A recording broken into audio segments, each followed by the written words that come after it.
Study IQ IAS, अब तैयारी हुई अफोर्डेबल। नमस्कार दोस्तों रशिया यूक्रेन वॉर अभी खत्म नहीं हुआ है। कब तक एंड होगा नहीं पता मुझे, लेकिन एक बहुत ही इंटरेस्टिंग डेवलपमेंट हुआ है। यहां पर अगर आप खबर देखोगे तो बताया यह जा रहा है कि Pakistan to supply arms to Ukraine via German port now. तो बेसिकली यहां पर क्या है कि आपको पता होगा कि पाकिस्तान में जो सिंध प्रोविंस है वहां पर कराची पोर्ट है, कराची बंदर का, वहां से बेसिकली ऑलरेडी 10,000 रॉकेट्स ये निकल चुका है और ये जर्मनी के पोर्ट पर उतरेगा और वहां से इसको यूक्रेन में सप्लाई किया जाएगा। तो इसी खबर को हम डिटेल से चर्चा करेंगे, क्योंकि पिछले साल भी खबर आया था कि पाकिस्तान ने यहां पर यूक्रेन को मदद की है, बहुत सारे जो आर्म्स एंड अम्युनिशंस हैं उसकी सप्लाई की है। तो ओवरऑल कॉन्टेक्स्ट में जानेंगे और साथ ही साथ जो रशिया और पाकिस्तान का रिलेशन है उस पर क्या इंपैक्ट आ सकता है, काफी कुछ जानने को है। चलिए आगे बढ़ते हैं, लेकिन उससे पहले ध्यान रखिएगा आज शाम 6 बजे से हमारा हिंदी, प्योर हिंदी का जो बैच है यूपीएससी का, वो स्टार्ट होने जा रहा है। इसके अंदर आपको 1000+ आवर से ज्यादा की लाइव क्लासेस मिलेंगी।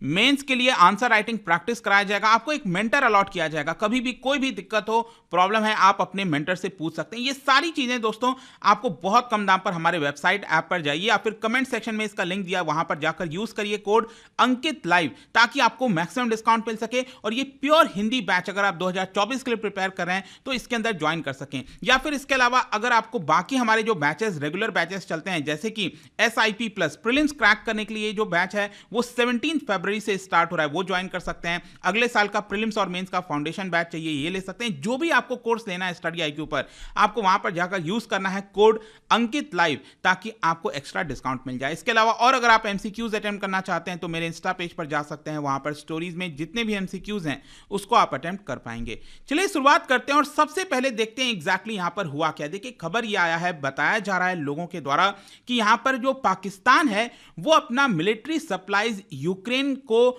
और ज्यादा तेजी से बढ़ाना स्टार्ट कर दिया है। पहले खबर आई थी कि वो पोलैंड के माध्यम से जा रहा था, वो भी मैं आपको आगे बताऊंगा, लेकिन अब यहां पर खबर आया है कि कराची से लगभग 10,000 के आसपास रॉकेट, और रॉकेट की जब हम बात कर रहे हैं ना तो बेसिकली आपको पता होगा कि यहां पर बोला जाता है मल्टी बैरल रॉकेट लॉन्चर। जैसे भारत के अंदर आपको पता है पिनाका है, यहां पर जो मल्टी बैरल रॉकेट लॉन्चर्स होते हैं इसमें बहुत सारे रॉकेट्स को इंस्टॉल किया जाता है और फायर किया जाता है। उसी के पर्पस के लिए यहां पर 10,000 रॉकेट ऑलरेडी कराची से निकल चुका है, यह बताया गया है। और बेसिकली क्या है ना कि ये कराची से निकलकर जर्मन पोर्ट, अब जर्मनी में कौन सा पोर्ट है यह बताया जा रहा है, एम्डन पोर्ट इन जर्मनी। ये मैं आपको अगेन लोकेशन दिखाता हूं, नेदरलैंड के पास ही सटा हुआ यहां पर जो बॉर्डर है वो आपको देखने को मिलेगा, पोर्ट ऑफ एम्डन। ठीक है, अब होगा क्या कि अब जर्मनी का डायरेक्ट बॉर्डर तो यूक्रेन के साथ जुड़ता नहीं है, तो जर्मनी के पोर्ट पर यह उतरेगा, वहां से पोलैंड होते हुए यूक्रेन के अंदर जाएगा, बेसिकली ये बताया जा रहा है। तो पोलैंड भी एक तरह से ब्रिज का काम करेगा और यूक्रेन में जो सप्लाई है रॉकेट्स की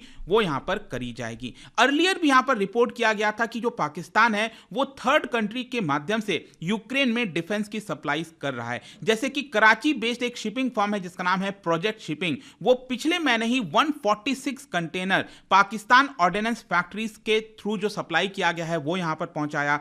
50,000 डिफेंस स्टोर ये भी यहां पर सप्लाई किया गया था। और उस समय बेसिकली ये बोला गया कि पोलैंड का जो ग्डेंस्क पोर्ट है, ये मैं आपको अगेन दिखाता हूं, ये अगर आप देखोगे मैप के अंदर यहां पर ये पोलैंड आपको दिख रहा होगा और ये बाल्टिक सी है। तो पोलैंड में यहां पर एक पोर्ट है, मैं आपको और क्लोज लोकेशन दिखाता हूं, ये अगेन आप देख सकते हो, ये बाल्टिक सी हो गया, ये पोलैंड है यहां पर, और ये वाला जो पोर्ट आप देख रहे हो ना, यहां पर कई सारे जो कंटेनर्स वगैरह हैं वो पाकिस्तान के उतरे थे और फिर इसके माध्यम से जो है यूक्रेन के अंदर जो सप्लाईज वगैरह करना है वो यहां पर किया गया था। अब क्वेश्चन आपके मन में ये भी आ सकता है कि पाकिस्तान आखिरकार क्यों मदद कर रहा है। वैसे मैं आपको बता दूं, पाकिस्तान और यूक्रेन का जो डिफेंस रिलेशन है वो आपको लंबे समय से देखने को मिलेगा, जिसकी चर्चा मैं आपको वीडियो के एंड में बताऊंगा। लेकिन यहां पर बताया यह जा रहा है एक तो कि यूक्रेन ने यहां पर सप्लाईज की डिमांड की। अब यूक्रेन तो लगातार डिमांड कर रहा है कि उनको यहां पर मदद चाहिए, आर्म्स की सप्लाईज चाहिए। तो बेसिकली क्या है कि जो ईस्टर्न यूरोप के अंदर कुछ कंट्रीज हैं वो इस्लामाबाद के आर्म्स सप्लायर से कॉन्ट्रैक्ट कर रहे हैं, जैसे कि यहां पर DMI एसोसिएट हो गया, ये इस्लामाबाद बेस्ड आर्म्स सप्लायर है। तो वो बेसिकली ईस्टर्न यूरोप के माध्यम से यूक्रेन की मिलिट्री को ये जो आर्म्स हैं वो प्रोवाइड कर रहे हैं। अब इसके रिटर्न में यूक्रेन प्रॉमिस कर रहा है पाकिस्तान को कि हम आपको असिस्टेंस देंगे ताकि आपके पास जो मी-17 हेलीकॉप्टर है, अब ध्यान रखिएगा भारत में अंदर भी आपको कई इस तरह के जो वर्जन्स है वो देखने को मिलते हैं। तो बेसिकली क्या है कि रशिया और यूक्रेन पहले यूएसएसआर हुआ करते थे, यूएसएसआर का ही पार्ट था जो यूक्रेन है।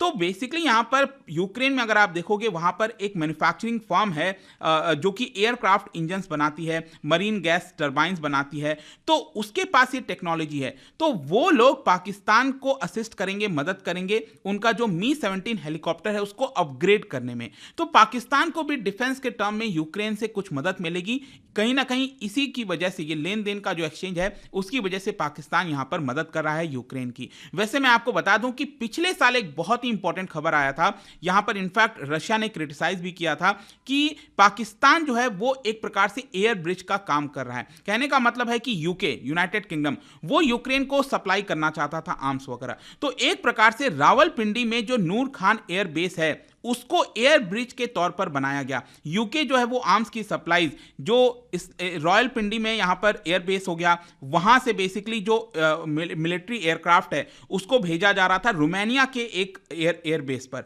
रोमानिया के अंदर नॉर्थ वेस्टर्न साइड में ये एयर बेस है, इसका नाम भी आप देख सकते हो यहां पर। बेसिकली जितने भी पोर्ट हो गए, एयर बेस हो गए, इन सबको एक बार बस ध्यान रख लीजिएगा, कहीं ना कहीं एग्जाम में अगर आ जाए इन केस तो वो आपको पता होना चाहिए। तो रोमानिया में यहां पर नॉर्थ वेस्ट में एयर बेस है, तो पाकिस्तान के माध्यम से यहां पर आर्म्स को सप्लाई भेजा गया और फिर वहां से बेसिकली यूक्रेन के अंदर इसकी सप्लाई की गई थी। और ये सारी चीजें बेसिकली बताया जा रहा है कि पिछले साल 6 अगस्त से 15 अगस्त के बीच में किया गया था और उस समय ईरान और अफगानिस्तान का जो एयर स्पेस है उसका यूज नहीं किया गया, वेस्ट एशियन एयर स्पेस का इस्तेमाल किया गया था। तो यूके ने भी एक प्रकार से पाकिस्तान का इस्तेमाल किया था ताकि जो आर्म्स हैं वो यूक्रेन को पहुंचाए जा सकें। फिर इसके अलावा अगर हम बात करें कि यूक्रेन और पाकिस्तान का जो डिफेंस रिलेशन है वो कैसा रहा है, अगर आप देखोगे तो काफी क्लोज मिलिट्री और इंडस्ट्रियल टाइज देखने को मिलेंगे। जैसे कि पाकिस्तान ने लगभग 320 से भी ज्यादा, जी हां 320 से भी ज्यादा यूक्रेन का जो T-80UD टैंक है, टैंक होता है जो, वो यहां पर खरीदा है। यूक्रेन का टैंक खरीदा है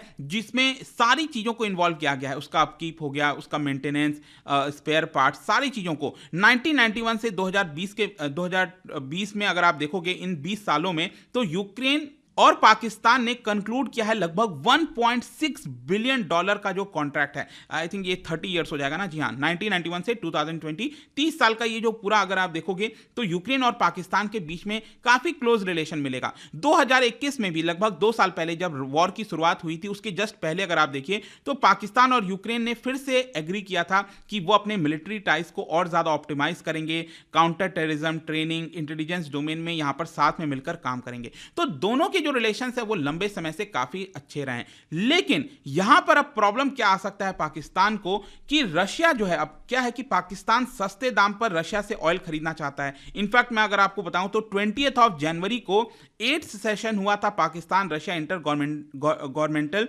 कमीशन का on trade and economic scientific technical cooperation. तो इसमें यहां पर पाकिस्तान ने डिमांड किया था कि हमें सस्ते दाम पर और ऑयल चाहिए रशिया से। लेकिन अगर रशिया को यहां पर साफ दिखेगा कि जो पाकिस्तान है वो इस तरह से रॉकेट सप्लाई कर रहा है यूक्रेन के अंदर, तो ऑब्वियस सी बात है यहां पर जो रशिया है वो इससे पीछे हट जाएगा। तो देखना होगा आगे किस तरह से रिलेशंस बढ़ता है। बट आई होप कि जो बड़ी खबर आई थी उसके बारे में आपको अच्छे से पता चल गया होगा। और जाने से पहले एक इंटरेस्टिंग क्वेश्चन, क्या आप बता सकते हो सशस्त्र सीमा बल, आपको पता है हमारे देश में पैरामिलिट्री फोर्स है, ये जो एसएसबी है इसको पहले किस नाम से बुलाया जाता था, क्या आप बता सकते हैं? इसका राइट आंसर आप सबको पता है, मेरे इंस्टाग्राम पर तो मिलेगा ही, वहां पर अगर आप नहीं हो कोई बात नहीं, टेलीग्राम से भी ले सकते हैं इसका सही उत्तर। मैं कई सारे जो एमसीक्यूज हैं वो यहां पर स्टोरीज में डालता रहता हूं। बाकी अगर आपको पीडीएफ चाहिए तो टेलीग्राम पर आइए, अलग अलग सोशल मीडिया पर आप जुड़ पाओगे। और जैसा मैंने बताया था यूपीएससी की अगर आप तैयारी कर रहे हो, use the code Ankit live और आज शाम 6 बजे से हमारा जो हिंदी बैच है वो स्टार्ट हो रहा है। Don't forget that and I hope कि वीडियो आपको पसंद आया होगा। मिलता हूं आपसे next time, till then thank you very much, see you soon.